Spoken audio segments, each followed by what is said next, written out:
আমি চলে এসেছি এখন ঘানিতে, সরষার তেলের ঘানি। এখানে শুধু সরষার তেলই পেড়ানো হয়, আর আরেকটু দূরে আছে সেখানে কিন্তু সয়াবিন তেল হয়, বাদাম তেল হয়।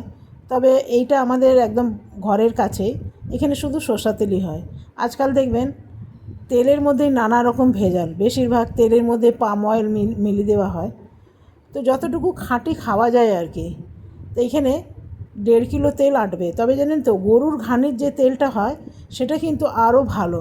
মেশিন দিয়ে তেলটা যখন পেড়ানো হয় তখন কি হয় জানেন, সরষাটা গরম হয়ে যায়, তেলটাও গরম হয়ে যায়, সেই তেলের টেস্ট আলাদা। আবার গরুর ঘানির তেলটা কিন্তু আলাদা। তবে আমি নিলাম একটা কোকোকলার শিশিতে, এখানে 1.5 কিলো আমি তেল নিলাম।